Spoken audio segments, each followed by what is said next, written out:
Hello everyone, welcome to effortless education quick revision series में आज का हमारा टॉपिक है मैकाले मिनट्स ऑफ 1835 या फिर उसे कह सकते हैं हिंदी में मैकाले का विवरण पत्र।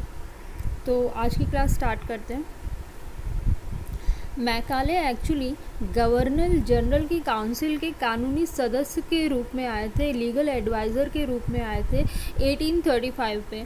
बट उस समय जो गवर्नर जनरल थे लॉर्ड विलियम बेंटिक, वो इतने ज़्यादा इम्प्रेस थे मैकाले से कि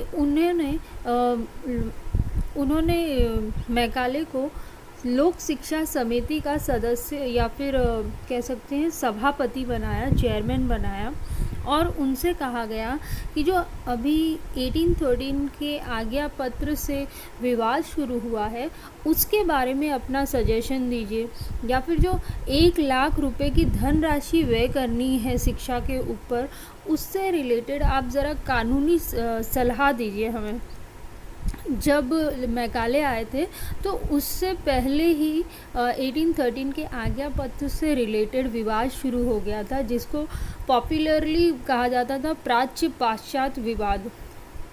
1813 के आज्ञा पत्र में एक्चुअली कहा गया था कि 1,00,000 रुपए की राशि शिक्षा पर व्यय की जाएगी, बट किस प्रकार की शिक्षा, अंग्रेज़ी भाषा की शिक्षा या फिर हिंदी भाषा की शिक्षा, ये क्लैरिटी नहीं थी।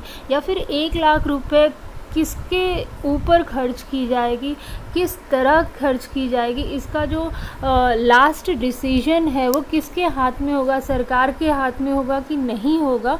ये सारी बातों पे बहुत ज़्यादा कन्फ्यूजन था और इन्हीं बातों पे क्लैरिटी लाने के लिए मैकाले को ये कार्य सौंपा गया था।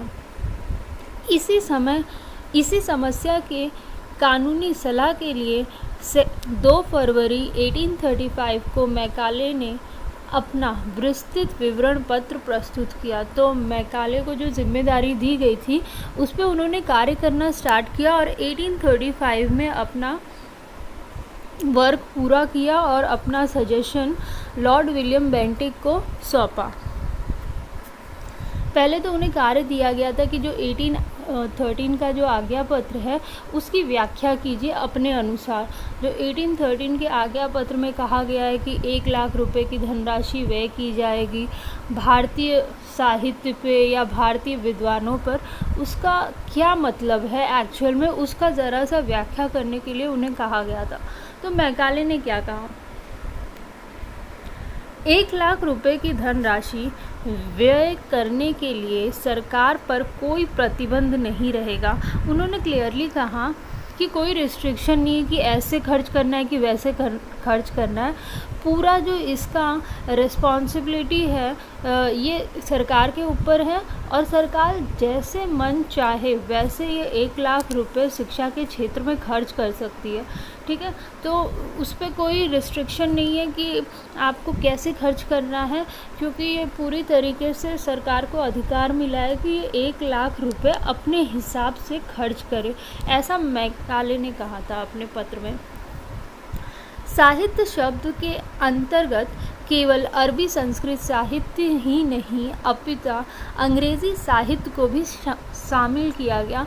तो एक्चुअली में जो आज्ञा पत्र था 1813 का, उसमें कहा गया था कि साहित्य के पुनरुत्थान या फिर कह लो जो लिटरेचर के रिवाइवल के लिए, जिसमें रिवाइवल या फिर कह लो जिसमें जान नहीं होती, उसको पुनर्जीवित करने के लिए ये 1,00,000 रुपए खर्च किए जाएंगे। तो जब साहित्य वर्ड आया तो इसमें कन्फ्यूजन था, साहित्य से किसकी बात कर रहे हैं, भारतीय साहित्य की बात की जा रही है कि पाश्चात्य साहित्य की बात की जा रही है, किस पे खर्च करने हैं पैसे। बट मैकाले ने कहा जो साहित्य शब्द है वो सिर्फ अरबी या संस्कृत की नहीं बात कर रहे हैं उन लोग अंग्रेज़ी साहित्य की भी बात कर रहे हैं, तो दोनों पे खर्च होना चाहिए जो 1,00,000 रुपए है। भारतीय विद्वान मुसलमान मौलवी एवं संस्कृत के पंडित के अलावा अंग्रेज़ी भाषा और साहित्य का विद्वान भी हो सकता है। जो 1813 का आज्ञा पत्र था उसमें भारतीय विद्वान भी शब्द आया था, उसमें कहा गया था भारतीय विद्वानों के प्रोत्साहन के लिए। तो मैकाले ने कहा जो ये वर्ड है भारतीय विद्वान, इसका मतलब सिर्फ पंडित या मौलवी से नहीं है, बट जो स्कॉलर्स अंग्रेज़ी भाषा साहित्य के ऊपर काम कर रहे हैं उनके प्रोत्साहन की भी बात करी जा रही है। तो उनके ऊपर भी खर्च करना है ये जो 1 लाख का अमाउंट दिया गया है। मैकाले ने प्राच्य शिक्षा एवं साहित्य का प्रबल खंडन किया। प्राच्य शिक्षा मतलब इंडियन लैंग्वेजेस की बात कर रहे हैं। इंडियन लैंग्वेजेस में एजुकेशन देने की उन्होंने पूरी तरीके से खंडन किया कि इसमें देने की ज़रूरत नहीं है, क्योंकि ये इतनी पॉपुलर लैंग्वेज नहीं है, इतनी ज़्यादा विकसित नहीं है, ऐसा मैकाले का मानना था। ठीक है। और अंग्रेज़ी के माध्यम से पाश्चात्य ज्ञान विज्ञान की शिक्षा का शक्तिशाली समर्थन किया गया। उन्होंने पूरी तरीके से जो प्राच्य शिक्षा है इंडियन लैंग्वेजेस में एजुकेशन देने के लिए मना करा और पूरी तरीके से अंग्रेज़ों का या फिर अंग्रेज़ी शिक्षा का सपोर्ट किया था। इस प्रकार मैकाले ने भारतीय साहित्य को निरर्थक बताते हुए अंग्रेज़ी को अधिक समृद्ध बताया। उन्होंने कहा कि भारतीय साहित्य किसी काम का नहीं है, मतलब वो सेंसलेस चीज़ है, उस पर पैसा खर्च करना या उसकी प्रिंटिंग करना ये पूरा waste of time and money है। हमें ज़्यादा फोकस अंग्रेज़ी भाषा पर करना चाहिए क्योंकि वो ज़्यादा डेवलप लैंग्वेज है, ज़्यादा समृद्ध उसे बताया उन्होंने। इसके अतिरिक्त मैकाले अंग्रेज़ी शिक्षा द्वारा एक ऐसे वर्ग का निर्माण करना चाहता है जो रक्त और रंग से भले ही भारतीय, पर रुचियों, विचारों, नैतिकता और विद्वत्ता में अंग्रेज़ होना चाहिए। जो मैकाले थे उनका एक्चुअल में मोटिव क्या था कि हम ऐसे लोगों की ऐसी कैटेगरी डेवलप करें, ऐसे क्लास का डेवलप करें जो कि दिखने में तो आपको भारतीय लगेंगे क्योंकि वो पैदा भारत में हुए हैं, बट उनको अंग्रेज़ी शिक्षा या दे के या अंग्रेज़ों की जो साहित्य है और कल्चर है उसके बारे में बता के हम लोग उनको इतना मॉडिफाई कर दें, इतना चेंज कर दें, उनमें इतना परिवर्तन ला दें कि उनकी जो रुचियां हैं, विचार है, नैतिकता है, विद्वत्ता है, वो पूरी तरह अंग्रेज़ी हो जाए और वो अपने देश के बारे में ना सोच सके या अपने भारतवासियों के बारे में ना सोच सके और हमेशा अंग्रेज़ों के फेवर में सोचे। वो ऐसा वर्ग डेवलप करना चाहते थे, वो ऐसे वर्ग का निर्माण करना चाहते थे मैकाले। इसीलिए इतना वो ज़्यादा अंग्रेज़ी साहित्य को या फिर अंग्रेज़ी भाषा को तूल दे रहे थे और कह रहे थे कि इसी लैंग्वेज में पढ़ाई कराई जाए भारतीयों को। इसी विवरण पत्र में अन्य स्थान पर भारतीय भाषाएं एवं साहित्य को घोर अपमान करते हुए लिखा है। एक्चुअली उन्होंने जो विवरण पत्र सजेशन दिया था अपना, उसमें काफ़ी जगहों पर भारतीय भाषाओं और साहित्य का अपमान किया था। काफ़ी सारी स्टेटमेंट उन्होंने लिखी थी, उसमें से एक स्टेटमेंट है, यद्यपि मैं संस्कृत एवं अरबी भाषा के ज्ञान से अभिज्ञ हूँ, मुझे संस्कृत और अरबी भाषा आती तो नहीं है, किंतु श्रेष्ठ यूरोपियन पुस्तकालय की मात्र एक अलमारी, एक अच्छे यूरोपियन पुस्तकालय की एक अलमारी भारत एवं अरबी भाषा के संपूर्ण साहित्य से अधिक मूल्यवान है। इस तथ्य को प्राच्यवादी भी स्वीकार करेंगे। उन्होंने कहा कि जो यूरोप की एक अच्छी पुस्तकालय की अलमारी है वो पूरे भारत और अरबी भाषा के संपूर्ण साहित्य से उसे कंपेयर करें तो भी उसका वज़न ज़्यादा होगा, वो ज़्यादा मूल्यवान होगी, ऐसा स्टेटमेंट मैकाले ने दिया। वो हमारी भारतीय भाषाओं को बिल्कुल इम्पोर्टेंस नहीं दे रहे थे और उसको दबाने की कोशिश कर रहे थे या उसे ख़राब बताना, बकवास बताना। उन्होंने कहा इसमें कुछ भी पढ़ने लायक नहीं है, तो इस पर टाइम वेस्ट करने से कोई फ़ायदा नहीं है, ऐसा उन्होंने काफ़ी स्टेटमेंट्स के द्वारा जताने की कोशिश की थी। ये जो स्टेटमेंट है बहुत इम्पॉर्टेंट है, क्योंकि एक बार आपको पेपर में पूछा भी गया था कि जो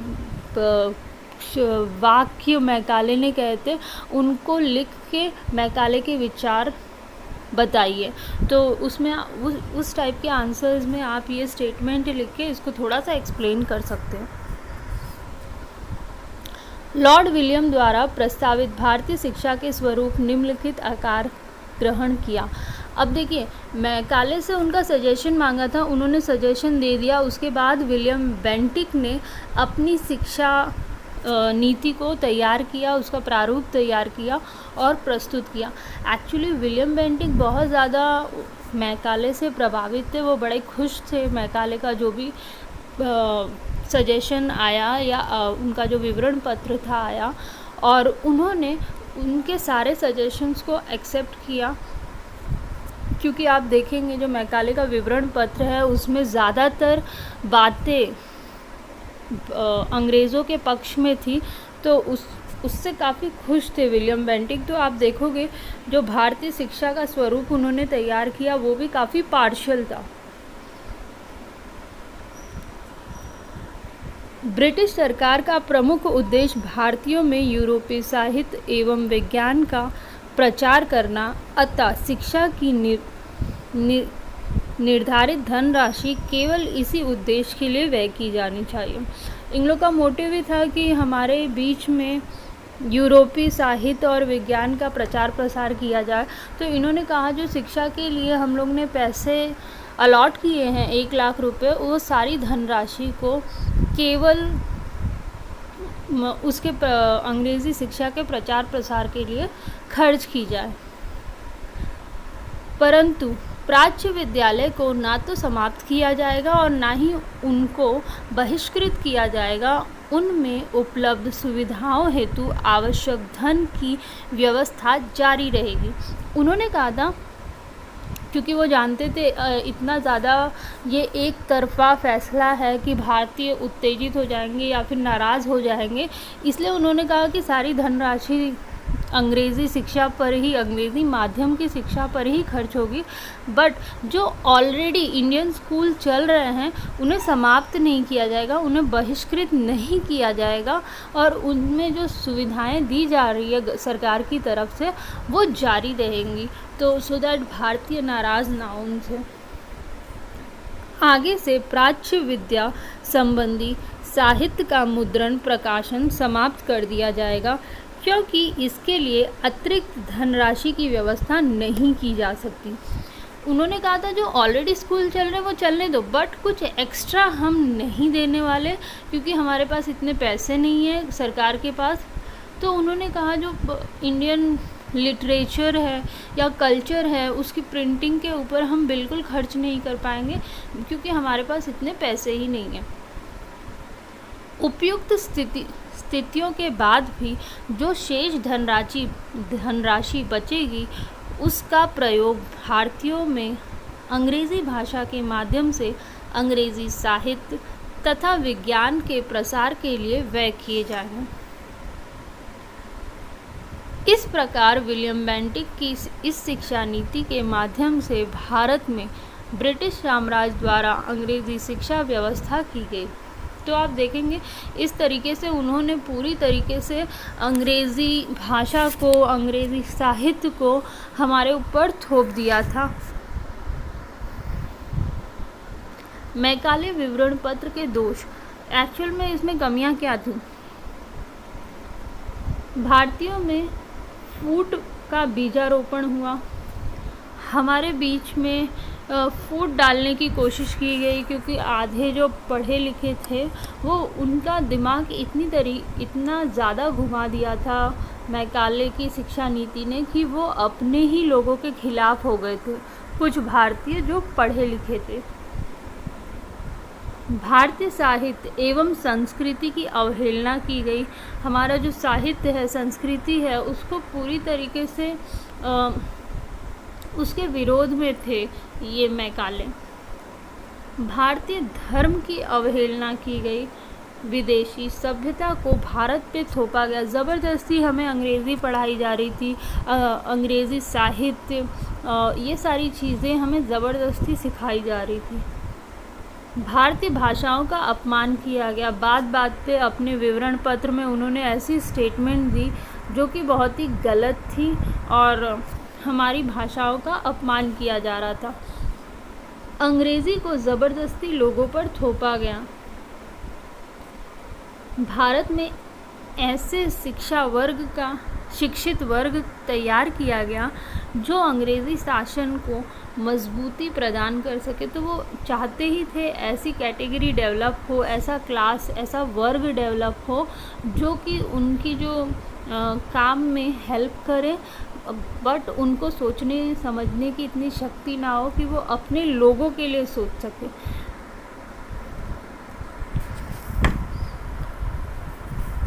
भारत के लिए विस्तृत ज्ञान के द्वार खोले गए। एक्चुअली हमें इंग्लिश पढ़ाई गई और इंग्लिश जो भी साइंस में डेवलपमेंट हुए थे वो अंग्रेज़ी में ही छपे थे।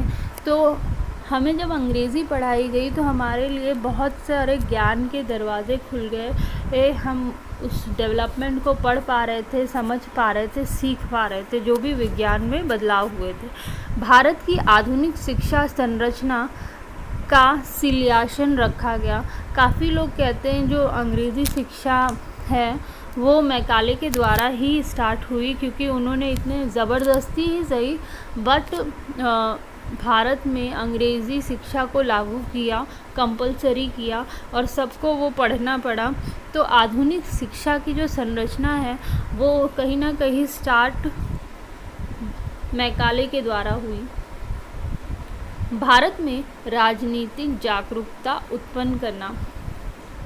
जब हम लोग को शिक्षा मिलने लगी उसकी वजह से हमारे अंदर जागरूकता, अवेयरनेस पैदा हो गई और हम अपने हकों के लिए, अधिकार के लिए लड़ने के लिए तैयार हो गए थे। भारतीयों में अधिकारों के लिए जागरूकता होने लगी, राजनीतिक जागरूकता हो गई या अधिकारों के लिए जागरूकता हो गई, वो हमें शिक्षा ग्रहण करने के बाद हुई। ठीक है, भारतीयों विज्ञान एवं टेक्नोलॉजी के प्रति जागरूक हुए। चाहे विज्ञान हो गया या टेक्नोलॉजी हुई, शिक्षा ग्रहण करने के बाद ये सब के बारे में हम ज़्यादा ज्ञान मिलने लगा। इसके अलावा जो इसके जो डीमेरिट्स हम पढ़ रहे थे, इसमें एक ये भी है कि जैसे कि शिक्षा सबके लिए होती है बट इन्होंने एक थ्योरी सिद्धांत बताया जिसे छनन का सिद्धांत कहते हैं।